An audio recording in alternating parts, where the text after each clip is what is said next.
Welcome to the Lavaca County Today podcast. Your hosts are photographer, columnist, Murray Montgomery and graphic design artist, photographer, Michelle Price. This podcast is a review of the 4 weekly papers in Lavaca County, Texas. These papers include the Hallettsville Tribune-Herald, the Shiner Gazette, Yoakum Herald-Times, and the Moulton Eagle. Thanks for listening to this week's news review and please share. And now, here are your hosts, Murray and Michelle. Hello everybody, this is Murray with you today on this edition of the Lavaca County News Review. This is going to be the November 29th and November 30th editions of our newspapers. And we've had a little glitch today. We were recording this podcast out at the newspaper and we had some technical difficulties. Mainly the internet went down and we were recording on the iPhone and using a hotspot at the same time. And for those of you that don't know exactly what I mean, to make a long story short, it just garbled the whole podcast, just static. And I did everything I could to correct it, but it was to no avail.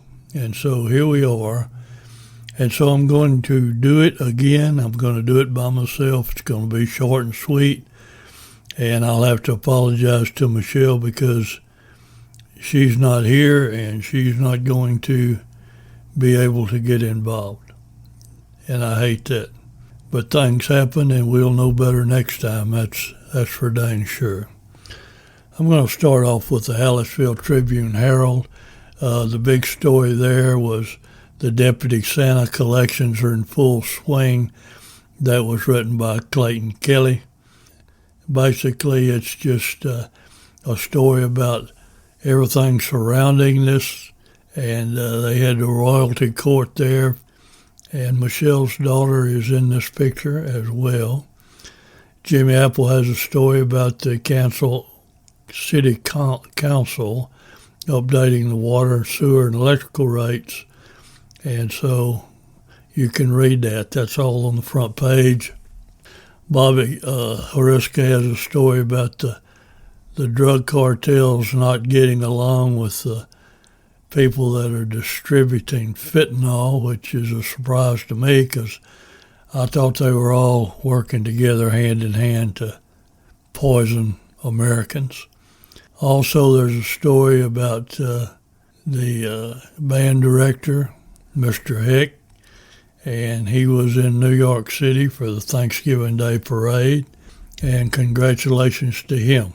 We're going to move on down. Henry Joe Yashik has his town chatter, and he has a new trivia question. Who invented electric Christmas lights? There's one for you. I don't even know that one, so the little fella came up with something that we might have to do some investigations. Also, the Chamber is seeking nominations for the 2023 Citizen of the Year Award. And then we have a story about the Lions Club Arts and Crafts Show that's coming up this Sunday. That was written by Jimmy Apple. So check that out. I'm sure it'll be an enjoyable time and event. We've also got this on the LavacaCountyToday.com website. And then we have a person named Juenke appointed to the Lavaca County Hospital District. So we're going to have that for you to read, and hopefully you can pronounce the name a whole lot better than I did. As a matter of fact, when we were recording this broadcast earlier, Michelle and I both were having trouble pronouncing the name, and she did what I did just now, except on a much better job of spelling the name out. And I'm sure that there's folks out there that know exactly how it's pronounced, but unfortunately, she and I aren't that good at it. So while Michelle's home with her feet up, I'm sitting back here rebroadcasting something that should have been done from the get-go. And that's on me. I should have, when we first started recording, I should have checked to see if the hot spot indeed was causing problems, which it was. And all I can tell you is that'll never happen again. Not with me anyway. We're down to Little Chucky Groff sports pages now, and the Sacred Heart Indians Memorial's memorable season comes to an end as they lost 39-11 to Lubbock Christian. But congratulations to new head coach Alex Seidler. He took this team to a good place, and they'll probably do nothing but get better. So our hats off to them, and our hats off to the Brahmas, the football Brahmas that also got into a playoffs, and they were just unfortunate that they had to draw the top team. I believe they were defending state champions. So anyway, they came up 7-3, I believe, on the season. But I know with their new head coach that they will also make progress and come back with another great season next year. And we've got basketball going on, and that's the deal now. And Chuck's got all kind of coverage of that. And Chuck also congratulated head coach Alex Seidler for the tremendous job that they did. And now I'm going to have to give myself a plug. This is a story I wrote that I had been kind of putting off writing it because I was hoping that maybe I could write it in a way that it would touch younger people. And the headline reads, "They saved the world, now they're going away." And they're passing at a rate of 131 per day. And I'm speaking of the World War II veterans. Now, I don't know the best way to put this other than to tell you that I hope you will read it. It's in most all of our papers, except I don't believe it made it in Shiner. But the information that I've got that come from the National World War II Museum that's over in New Orleans, and they have a graph of the men and women as they're passing.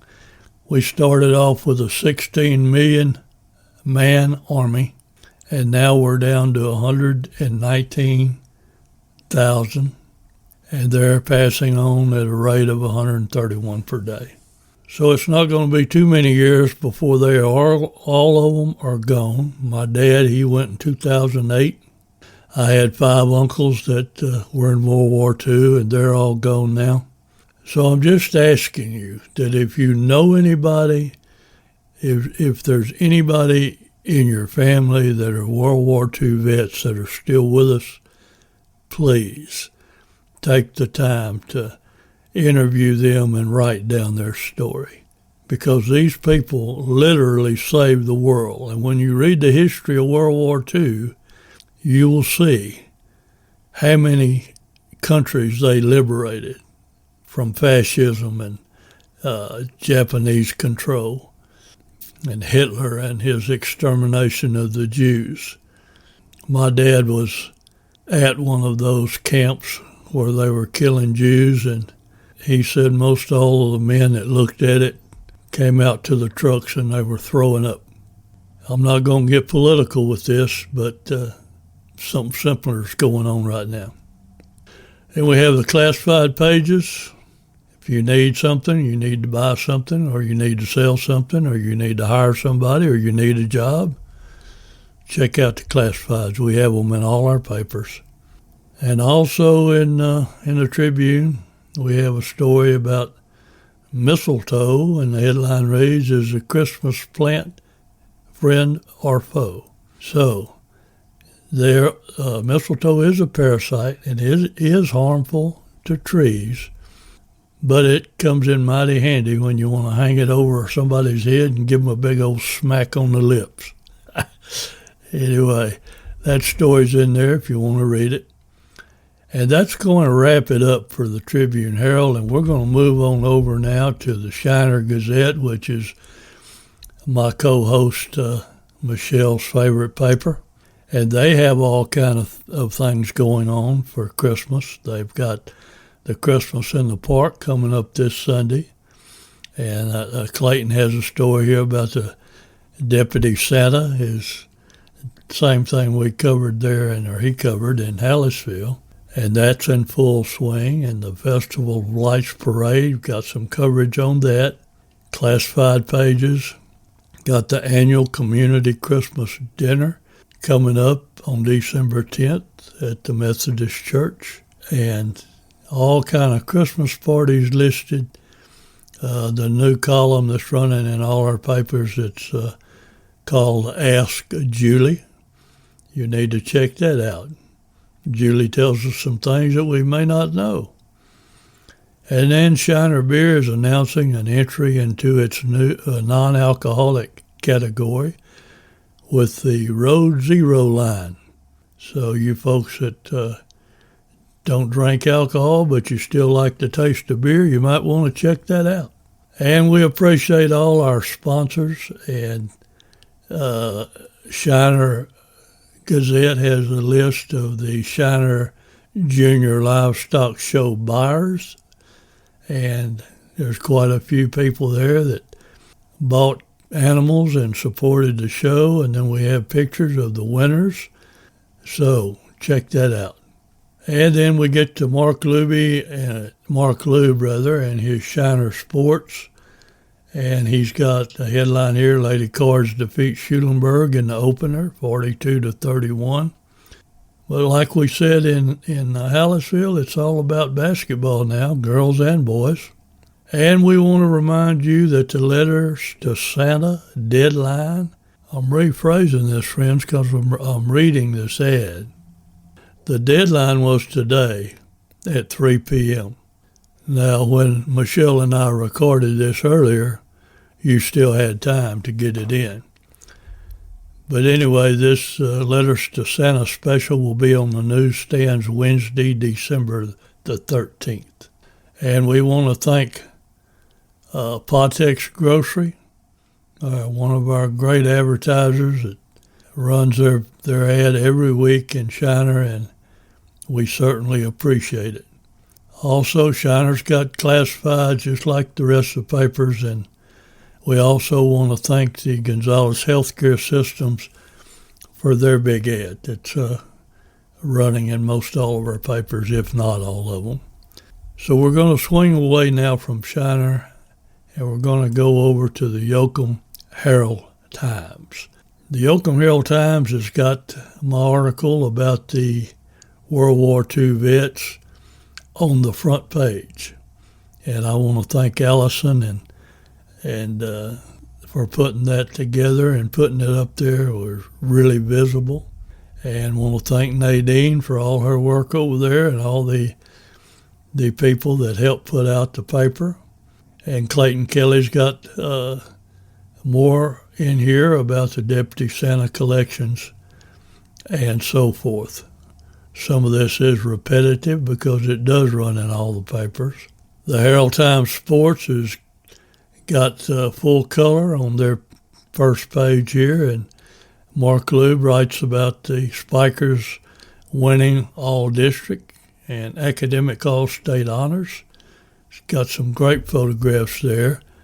As usual, Mark is doing a great job of covering these sports, and we want to thank Raymond Rosas for these beautiful pictures. Good job, Raymond. Great job. And then Mark writes about Zaruba committing to Sam Houston State baseball in Huntsville. That's Connor Zaruba, and congratulations to that young man. And then Mark has a story in here about Silas Robinson, Yoakum High School 2018 graduate and University of Incarnate Word football graduate, was one of the 12 Cardinal players that received Southland Football All-Conference Awards. So congratulations, Silas, on your honor. We appreciate that, getting him in the paper, and hope that you'll all read about it. But anyway, we've got our church page here, and we've got the classifieds. This is all in the Yoakum Herald Times. So you folks over there in Yoakum, check it out. Check it out. The people at that paper, just like the rest of our papers, do a fantastic job, and we appreciate all the work they do. And the folks over in Luling, that's one of our newspapers, and we don't always give them the credit that they deserve for the hard work that they put in. So congratulations to all. We're going to move on now to our cleanup batter, as my buddy Hans used to call it, my ex-co-host on the podcast, Hans Lammerman. Moulton is looking forward to their Mingle on Main, which is just 2 weeks away.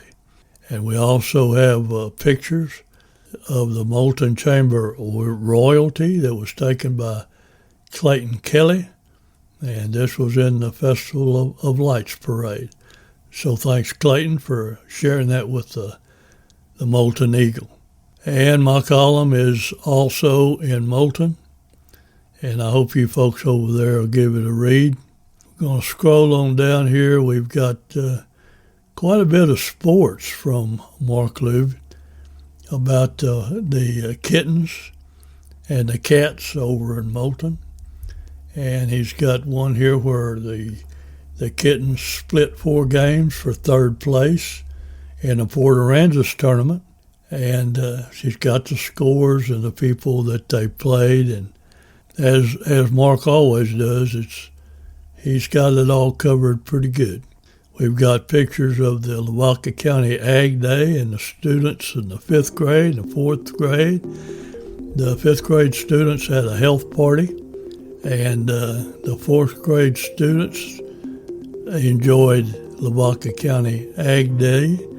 And we want to thank Angela Zumwalt for these pictures and this information. Thanks, Angela. We appreciate it.